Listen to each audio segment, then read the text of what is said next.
Povo de Jesus, bem-vindas e bem-vindos a este momento de leitura e de interpretação da Palavra de Deus. Em nome do Pai, e do Filho, e do Espírito Santo. Amém. O nosso estudo bíblico tem como tema mostrar a minha fé.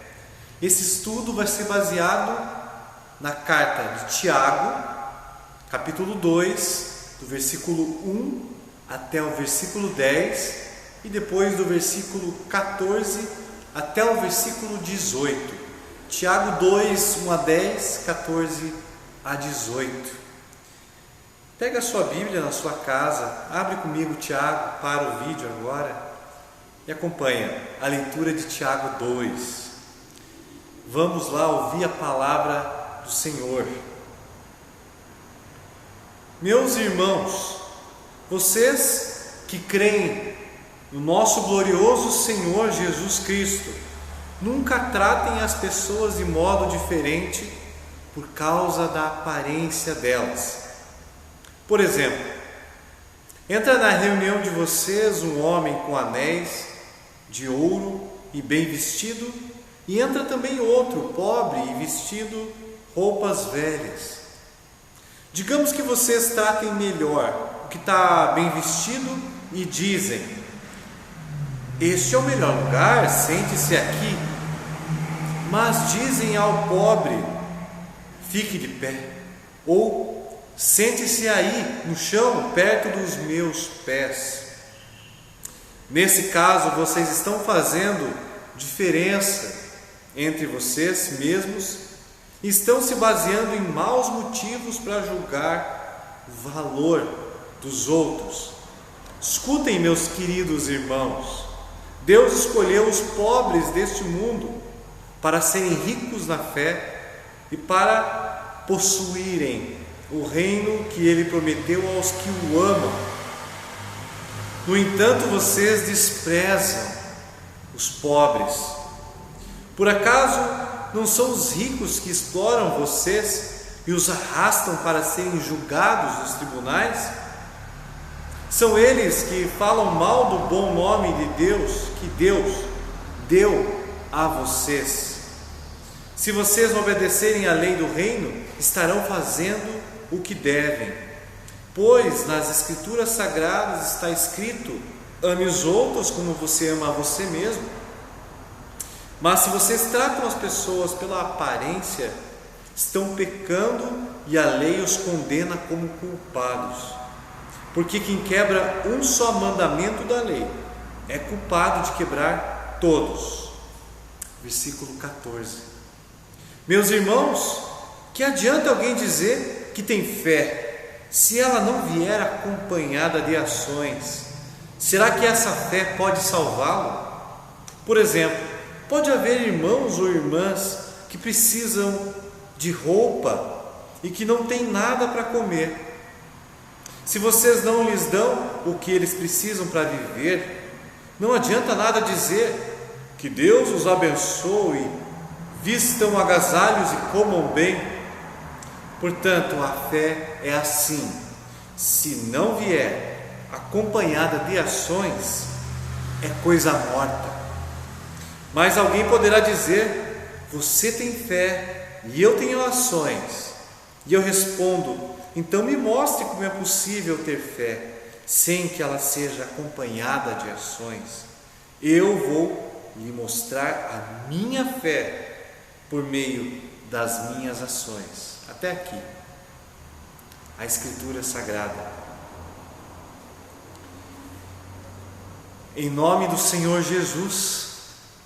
Amém. Queridos e queridas, vamos iniciar esse nosso estudo bíblico lembrando que, tradicionalmente, essa carta que a gente leu hoje, o capítulo 2, ela é atribuída a Tiago, o irmão do Senhor Jesus. Possivelmente, então, esse Tiago, ele não é nem o filho de Alfeu, um dos seguidores, e nem o filho de Zebedeu, o irmão do João. A gente não sabe se o Tiago é o irmão de Jesus, filho de Maria e de José, ou é o irmão no sentido de um primo próximo, né? Um familiar. Mas o que a gente sabe é que ele aparece como um dos líderes da igreja de Jesus em Jerusalém, junto com Pedro e com o João. Então, vamos seguir daqui com o Tiago, o irmão de Jesus. Esse é o nosso pressuposto, o irmão de Jesus, e vamos ouvir e compreender a essência das suas palavras cristãs. Vamos lá então ao capítulo 2, versículo 1. Meus irmãos, vocês que creem no nosso glorioso Senhor Jesus Cristo, nunca tratem as pessoas de modo diferente por causa da aparência delas. A palavra aqui então de tratar a pessoa de um modo diferente ou com parcialidade. Tratar pessoas de um modo diferente ou a chamada acepção de pessoas é algo oposto à fé do Senhor Jesus Cristo, porque a única glória que conta para a gente nesse mundo para quem crê, é o próprio Senhor. Essa é a nossa glória. A nossa glória é o Senhor Jesus. Em Cristo, Deus não tem nenhum favoritismo. De uma forma particular, também não tem favoritismo quando ele exerce o seu juízo. Então o cristão ele não poderia agir de uma maneira diferente. Isso fica bem claro. Então o Tiago ele fala bem firme. Possivelmente isso estava acontecendo, né? Para o lugar onde foi enviada essa carta. As cartas em geral, principalmente a de Paulo, as de Paulo, elas surgem, são escritas e enviadas para falar sobre doutrina, sobre problemas que estão acontecendo, né? E o Tiago não é diferente. Está acontecendo então ali dentro da igreja diferenciação entre as pessoas dentro da igreja cristã. Naquele tempo e talvez hoje também, em alguns lugares, né? Fica a dica então de 2000 anos atrás de Tiago para nós hoje também. Vamos então fazer as leituras do versículo 5 até o 10, tá? Primeiramente o versículo 5. Escutem, meus queridos irmãos, Deus escolheu os pobres deste mundo para serem ricos na fé e para possuírem o reino que Ele prometeu aos que o amam. Então essa eleição, né, Deus escolheu, essa eleição pela graça de Deus, que é o que a gente crê, essa eleição divina, ela já trabalha em uma transformação da pobreza, segundo o mundo, em riqueza da fé, né? Enquanto os ricos apenas acumulam um tesouro que pode ser ameaçado, os pobres de riquezas materiais, eles são grandes, são ricos pela fé, né? Jesus diz assim, a gente tem na palavra de Jesus falando sobre isso: não ajuntem riquezas aqui na terra, onde as traças e a ferrugem destroem e onde os ladrões arrombam e roubam. Pelo contrário, ajuntem riquezas no céu, onde as traças e a ferrugem não podem destruí-las, e os ladrões não podem arrombar e roubá-las. Pois onde estiverem suas riquezas, o seu tesouro, aí está o coração de vocês. Lutero vai falar que aí está o Deus de vocês, né? Mateus capítulo 6, do versículo 19 até 21. Então, resumindo, essa eleição divina, ela inclui a promessa de uma herança da vida eterna, após a morte, ou para quem estiver por aqui, quando Jesus voltar, na volta de Jesus, Ele que vai nos levar aos céus, ao ar, aos ares, né? Vamos nos encontrar com Ele no ar, diz o Paulo, né? Vamos ao versículo 6. No entanto, vocês desprezam os pobres. Por acaso não são os ricos que exploram vocês e os arrastam para serem julgados nos tribunais? Versículo 7. São eles que falam mal ou que blasfemam do nome que Deus deu a vocês. Então tem a ver aqui com o nome do Senhor Jesus, que é invocado sobre mim, sobre a pessoa que crê na hora do seu batismo. O nome de Deus é colocado na pessoa, na testa dela. A gente costuma falar assim, né? Cristo está na tua testa, no teu sobrenome, só você não vê, né? Na hora do batismo, muito sério isso. E o Tiago, você leva o nome de Deus, né? Você que é cristão, irmão e irmã, onde você estiver, você leva o nome de Deus. As pessoas que sabem que você é cristão ou cristã, você está levando o nome de Deus. Por isso você tem que cuidar do que você faz, do que você diz, ou do que você não faz e não diz, né? Porque daí vai ser usar o nome de Deus em vão. Você leva o nome de Deus, né? O Tiago, o irmão de Jesus, comenta que os ricos blasfemam. Naquele contexto dele, ele está falando isso, perseguindo a pessoa que pertence a Cristo. É isso que ele está falando aqui, né? É uma puxada bem forte aqui do Tiago. Versículo 8. Se vocês obedecerem à lei do reino, estarão fazendo o que devem, pois nas Escrituras Sagradas está escrito: ame os outros como você ama a você mesmo. Versículo 9.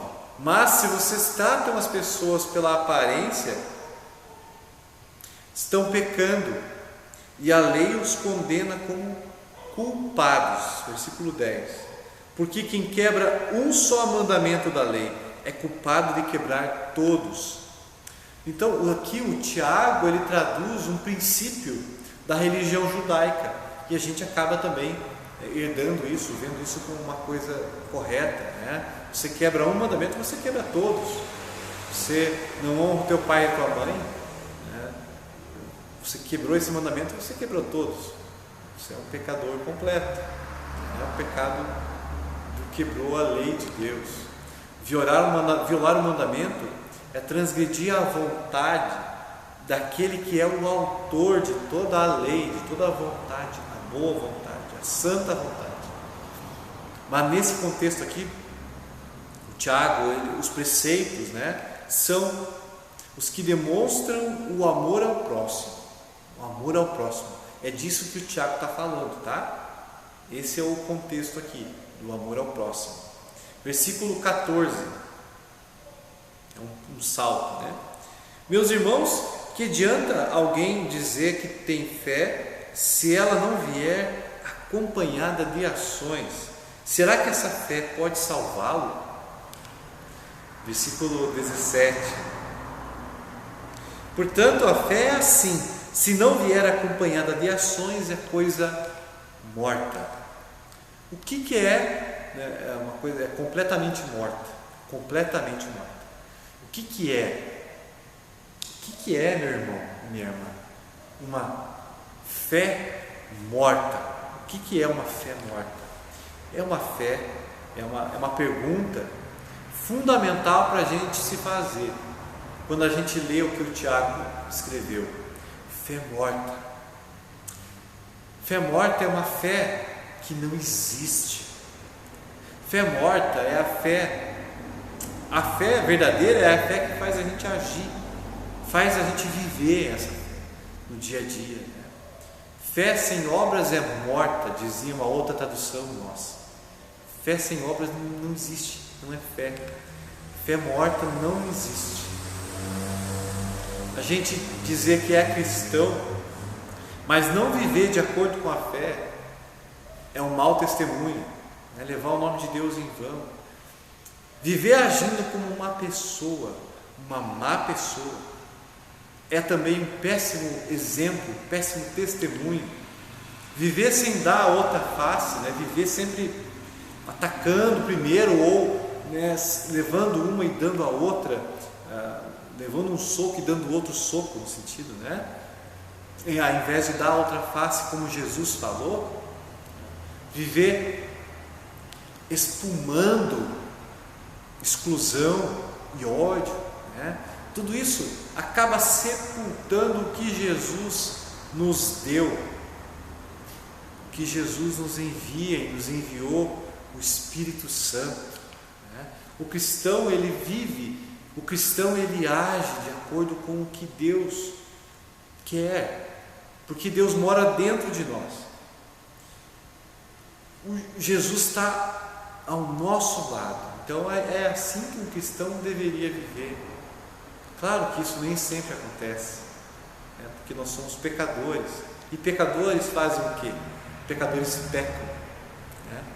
Não é que quando a gente peca a gente vira pecador, a gente é pecador e por isso a gente peca. Pois não faço o bem que eu quero, mas justamente o mal que eu não quero fazer é o que eu faço. Diz o Paulo na carta aos Romanos, capítulo 7, versículo 19. Paulo conta para a gente isso, né?